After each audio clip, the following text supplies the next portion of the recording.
Hello and welcome to the last Album Musings episode of 2023. So we're going to look at an album that is 30 years old as of this month. So this album originally came out on December the 15th, 1992. It's Dr Dre's The Chronic. And this episode that you're listening to now goes out on December the 28th of 2022. So as I said at the start, last episode of 2022, and I'm going to carry on this series into 2023. And so it'll be interesting to see what albums come up there that are, either 20, 30, 40 or even 50 years old. So as always, I'm sliding the album in question into the sort of popular culture, the music scene through the lens of the UK charts as it was around the time this album was released. So we're going to talk a little bit about some of the stats to the album, tracks, certifications, things like that. A little bit about how well Dr Dre did on the UK charts, both singles and albums. And then we'll look at the two singles that made the UK charts at the time this album came out, around the time this album came out. And then as usual, I'm going to finish up with a little, I suppose you could call it a causal crossroads story, to just explain how the album in question crossed into my life causally. And I think there's quite an interesting series of, well, there's a causal thing here, but then there's just a correlation, which isn't necessarily due to causality. It's just with the benefit of time, I've noticed some interesting patterns around this album related to things that I was doing at the time when I listened to it. Not when it came out, but when I first listened to it. And when I first listened to it, that wasn't until well into the 2000s. But we'll talk about that at the end of the episode. So as I've said, December the 15th, 1992. Debut album by Dr Dre.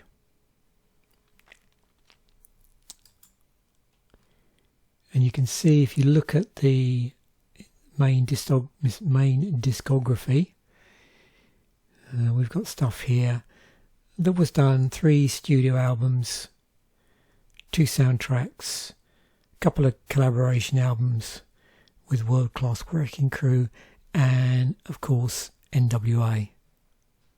So you can see NWA feeds into this solo career here.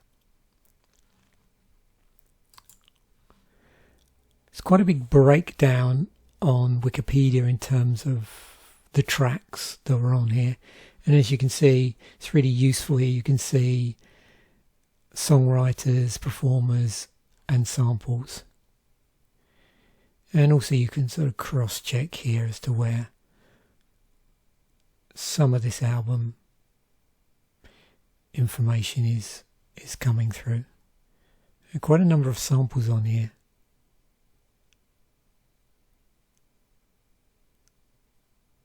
So 16 tracks, and of course subsequently it's been released in a number of different versions later on.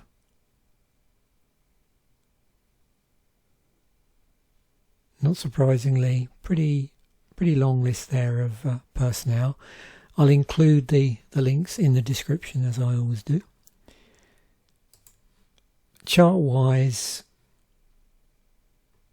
so from the UK perspective, I'm going to be looking at the UK albums generally. So got up to number 43. So actually didn't make the top 40. It did get to number 11 in the UK R&B albums charts. Number 3 on the US Billboard 200 and number 1 on the US top R&B hip hop albums. And you can see in other countries it's sort of highest position the album got to. There's a bit of certification data here. Again, you know, with different albums, it's, what's the word? Obviously the reporting of this on the different Wikipedia articles for different albums is not going to be consistent necessarily, because it depends on who chose to update or write up this particular article on Wikipedia, and how much they're updating it. But it is interesting to see what it potentially maxed out at. And as I've always, and I continue to point out, how different the certification thresholds are in the different regions.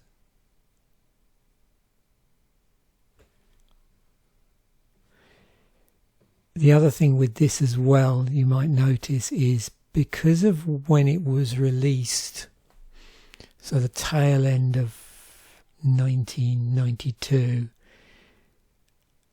there was spillover into end of year charts, and we'll see the lag on the in terms of when it went up the charts in the UK, but I imagine that was the same thing in the US, although of course it did a lot better in the US than the UK.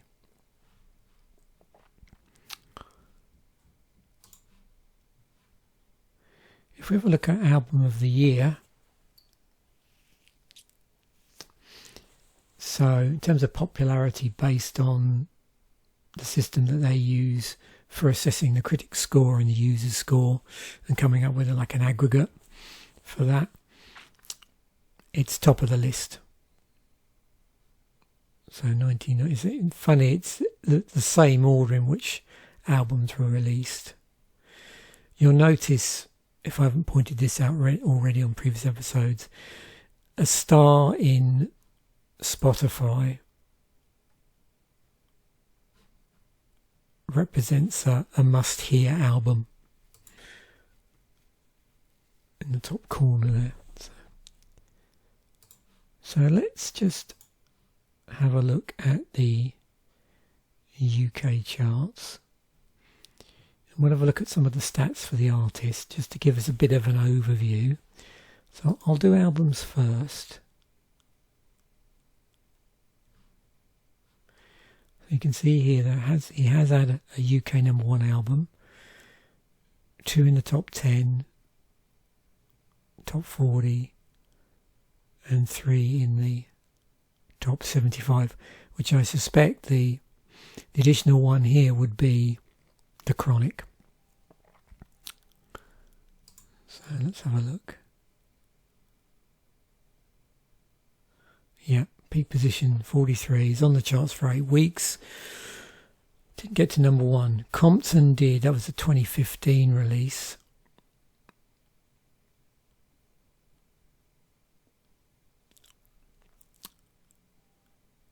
12 weeks on the charts, got to number 1, and 2001's Dr Dre, the album 2001 by Dr Dre, got to number 4, was on the chart for 112 weeks.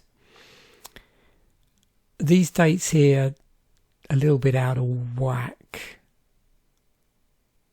you can see here, but we'll see what might be going on there in terms of the when it hit this peak position, because that's what this series is all about really. At what point did it become visible on the UK charts? It's always interesting to delve into that. Singles wise,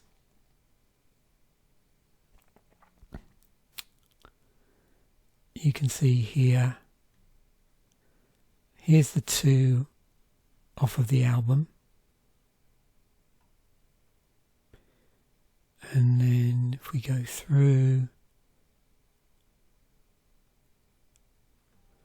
now what you'll notice is a number of these are collaborations.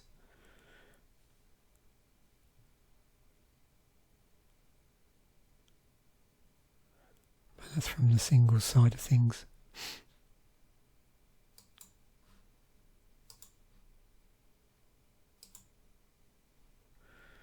So, yeah, so interesting. This didn't hit the UK charts at all until 2000. And we'll see how that is reflected, or compare that against when the singles hit the charts.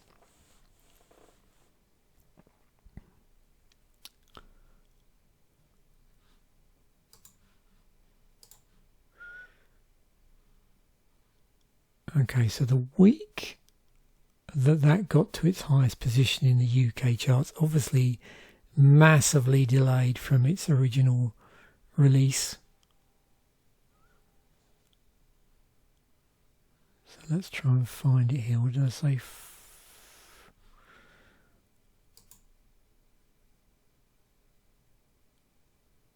52. Oh, see, there's the later run. Interesting. So 2004 was when it got to its highest position in the charts.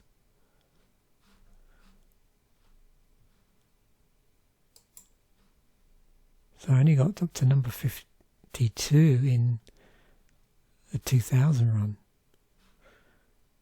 Interesting.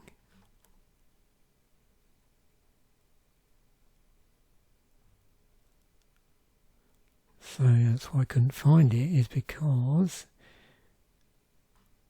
the first time it hit the charts, this is what the charts were looking like.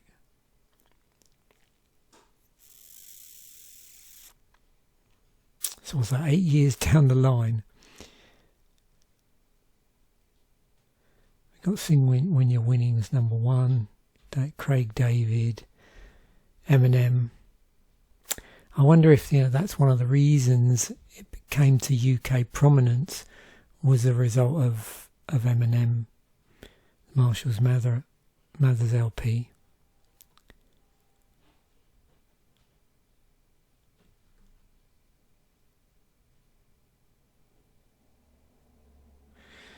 So I'm curious now. So if I actually look at this week on the album charts, 2004, when he got to number 43,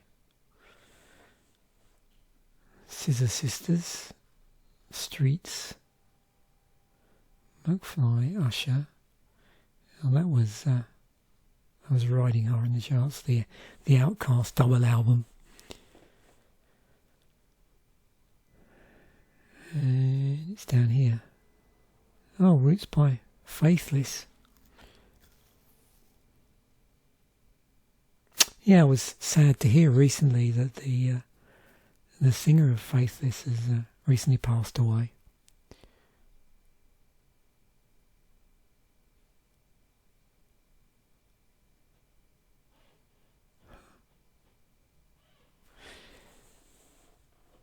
Okay, so let's move on to the singles and see when they actually placed in the charts, because I think there's quite a big disparity here between singles getting in just after the album was released and then the album itself not appearing in the charts until quite a bit later. So, first single released November the 19th, 1992.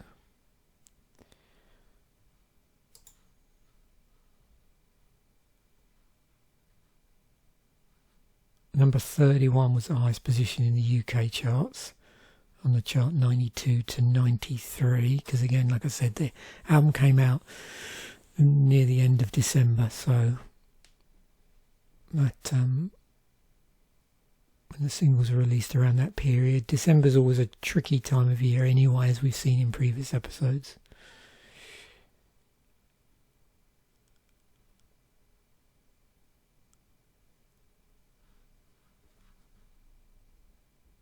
Now in the UK, I noticed that it looks like this and this were like a double A side, but we'll see when we have a discussion about this. But it looks like this certainly wasn't released or didn't chart as a single in its own right. It would appear that as far as the UK charts go, and of course the other interesting thing is 92 CD singles were a big thing.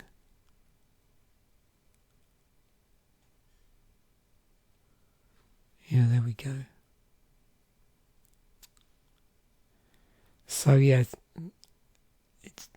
singles became a little bit odd around that time.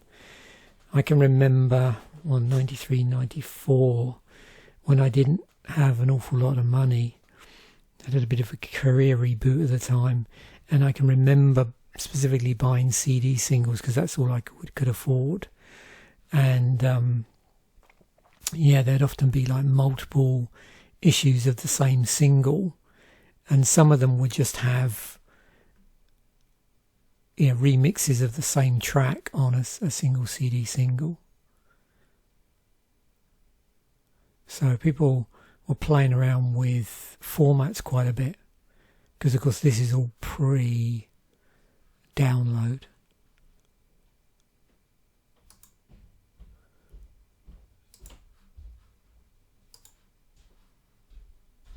Okay, so highest chart position 31. It's weeks on the charts, 3 weeks on the charts, and it didn't enter the charts until basically 22nd of January 94.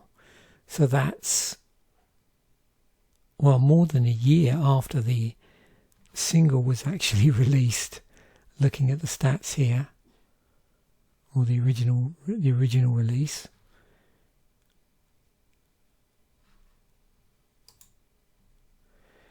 So let's see what it was alongside. Dream, Things Can Only Get Better, Twist and Shout. Bryan Adams, Rod Stewart and Sting. Oh, this would have been the time of like Eurobeat and E17. Oh yeah, we're definitely getting into as well the era of Britpop. Oh, we're well into the 94, well into that. I remember this as well. I remember Soul Asylum being in the UK charts. There it is.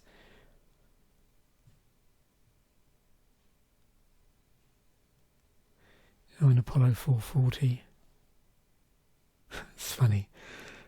About how still kicking around the charts. Not quite sure what that was doing in the UK charts at that point in time.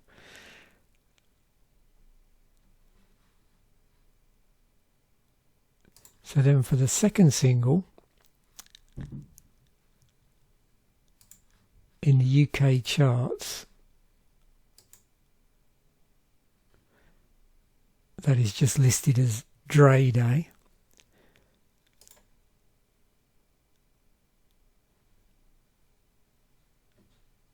And the highest that got up to was number 59, just on for 2 weeks.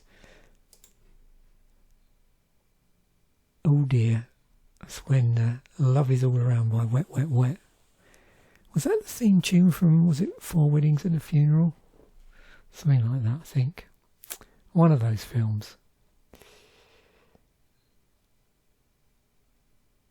There we go, Part Life by Blur.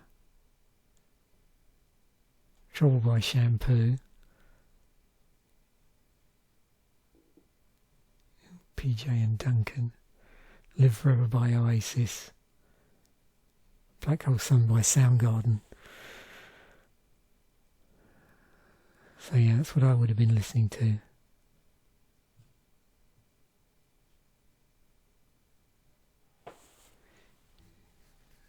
CNC Music Factory. Yeah, around the time in the UK, Britpop, we also had this style of music. I'm trying to think the best term for it, but it was like Euro trance or Euro dance. I can't remember specifically what it was called, but yeah, that was featuring a lot in the charts. Bands like Too Unlimited and was it Dr Vane? I think something like that.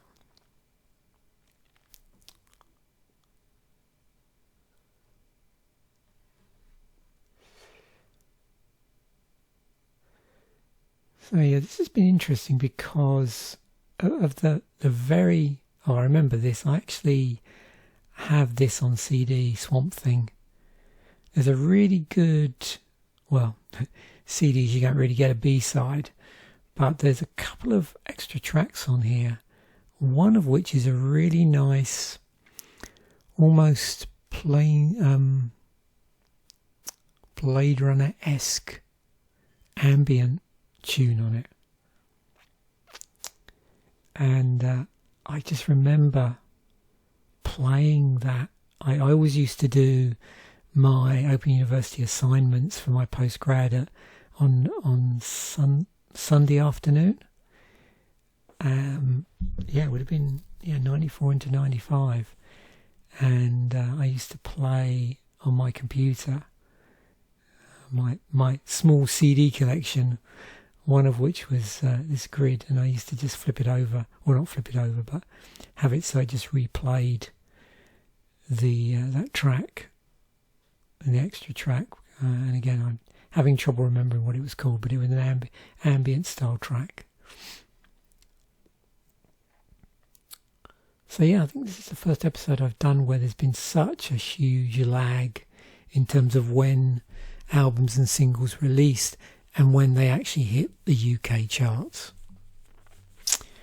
And that's always fascinating for me when when you look at the chart position, say, in the US, and anybody watching this episode who lives in the US, lives in North America, and maybe can remember or is familiar with the time when that album came out, and can sort of place it on, obviously a different timeline musically, and the sort of stuff that it was coinciding with in 92.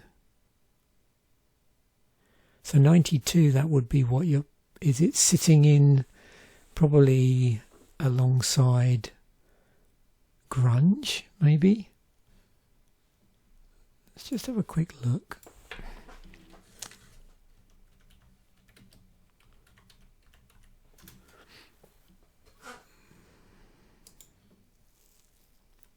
Yeah, because all these album musings are generally about the point at which it hits the UK charts. I don't really look at the actual, what was released necessarily alongside it. But we'll do it for this episode because there was such a big disparity. Be interesting to try and place. Yeah, so here we go. Utah Saints. Sixth by Nirvana. It all came out around that time. And then if you look prior to that in November, what have we got going down here? Oh, debut Morpheus album, Nursed by Therapy, Ned's Atomic Dustbin, Rage Against the Machine. I already did an episode on that.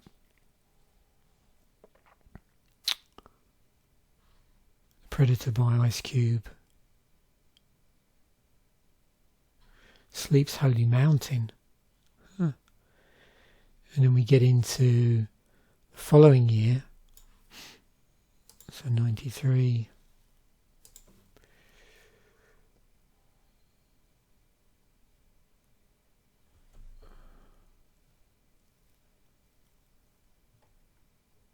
Jesus Jones Perverse. 88 States Gorgeous. As Earth 2 by Earth. And Spilt Milk by Jellyfish. Wow. Pablo Honey by Radiohead. Yeah, this is the sort of stuff I was buying when it actually came out. So Pablo Honey by Radiohead, Spilt Milk by Jellyfish. Didn't really get into Dinosaur Jr. that much at the time. There was also a New Order album out around this time, Republic, which came out pretty close to the Jellyfish album. Yeah, interesting. So my little additional story here, and I may have mentioned this in previous episodes, not necessarily about connection to Dr Dre, that album, but Mog. So I was a early-ish adopter of this service. It's founded in 2005. I joined around 2006. There's a whole other story about that and other things. It was basically the social media platform that I met my wife through. So yeah, got a lot of fond memories of using this. When I started using it, it was purely a blog network. Subsequently, it became a paid subscription online music service. So very much in the style of Spotify, Apple Music, and all the subsequent services. So timing wise, it's pretty interesting. So in 2005 and 2006, when I joined it, it was very much a music themed social networking and blog network. And so this, when I used it, so I used it from 2005 through to when it became a subscription service. So at the point I joined, users could create profiles with information about their music tastes, and the Mogomatic client application, I'd actually forgotten about this. This assisted in the process by scanning the user's music libraries, very similar to the Last.fm Scrobbler, if you've ever used that. And it populated their profiles with information about their music collection and listening activities. So that was part of it, but you could also blog, and it was very friendly in terms of being able to embed, I think, YouTube videos. And of course at that point YouTube videos were pretty short.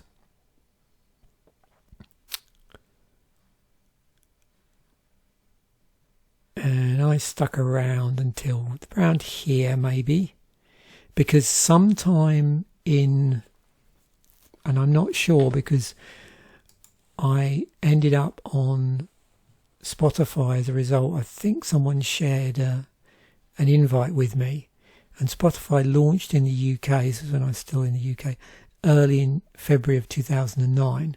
I was also using services like Deezer, and there was another search engine for music, I think, called Screamer.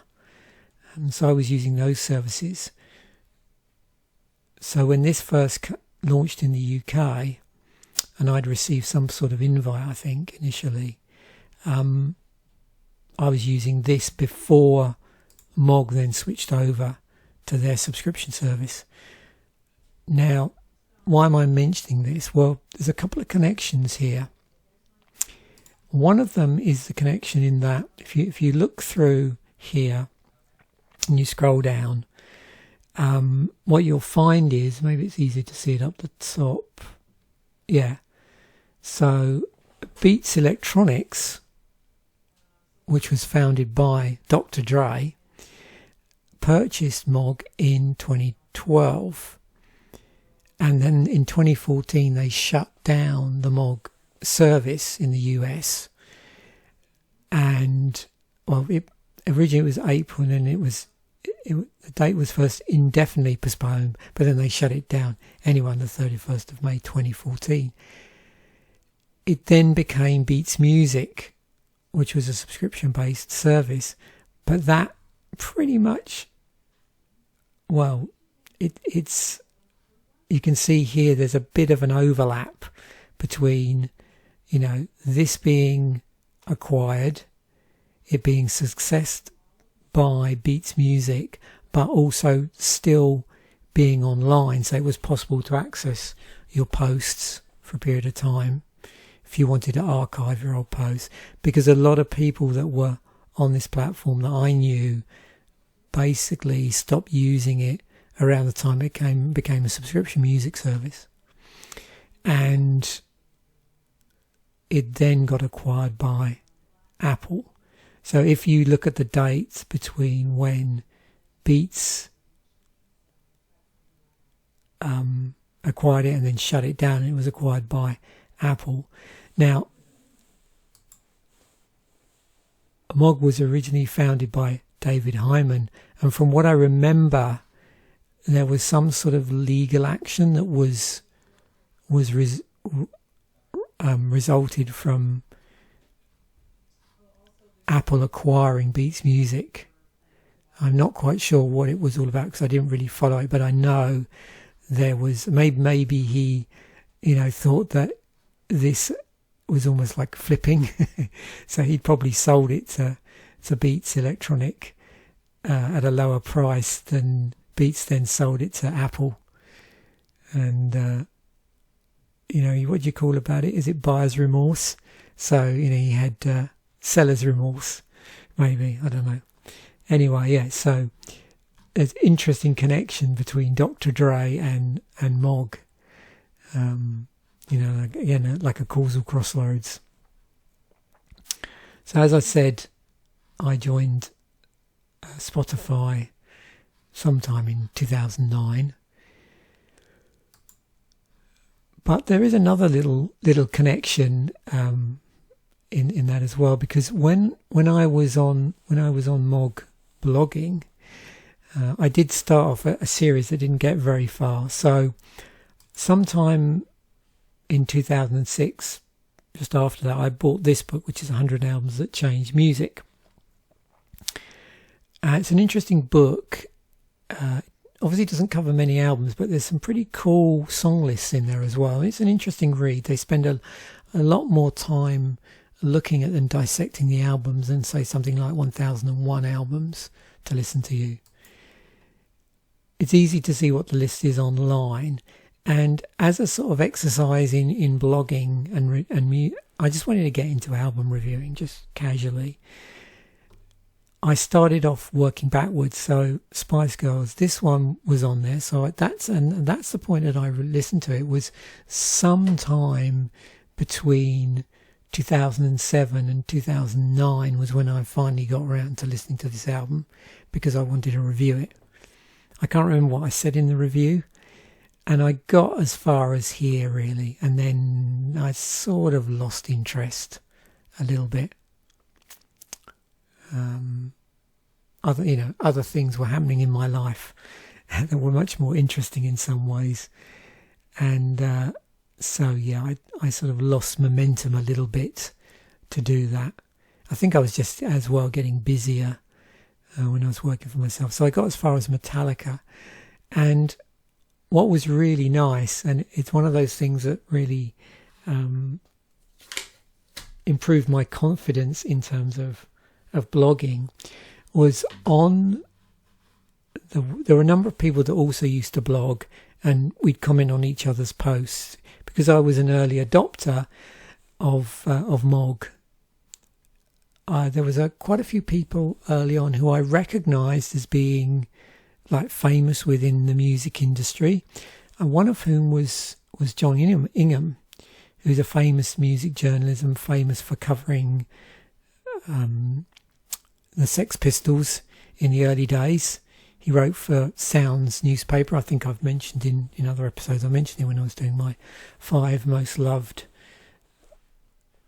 magazines, because Kerrang magazine was a spin-off from Sounds.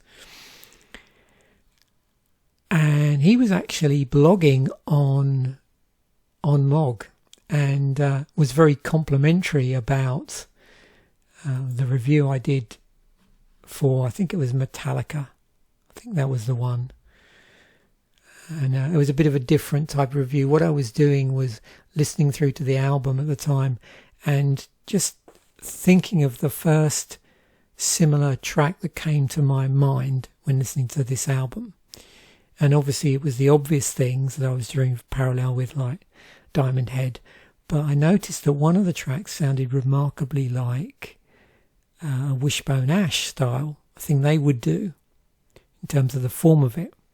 So I thought that was a really interesting thing. So that's what I did in that particular review. I sort of changed the focus in each review, but that one was sort of what was the first other piece of music that first came to mind when I was listening to the album. And he seemed to enjoy that review. So I was quite chuffed that someone who I respected as a music journalist, gave me a thumbs up and wrote some nice comment on that review. So yeah, interesting causal crossroads again. So yeah, Mog was acquired by Beats that was owned by Dr Dre. Or the founder, I don't know who owns it. Well, obviously they sold it to Apple, I suppose. I'm not sure what form it's going now in terms of whether the headphones are still available. I know at one point my wife bought some Beats headphones. Well, I think I bought them as a Christmas present, actually. You have to read through the article here if you find out what's going on in terms of where they are now. And then also this, when I was on Mog, actually doing a review of the Dr Dre, the Chronic album. Yeah, I wish I'd taken more time to download the archives from Mog. It wasn't easy to do. I think the other day I did find a couple of my posts on the Wayback Machine when it had been archived, but there wasn't much on there, and it was very superficial. But I might have a copy of that kicking around somewhere. I think towards my end, my wife did actually download all the posts to text files. I should see if I can dig that out, actually. It will make interesting reading. So, thanks once again for listening to this episode of Album Musings. And we were taking a look at the Chronic by Dr Dre from December the 5th, 1992. Thanks once again for watching. Bye for now, and I'll catch you in the next episode.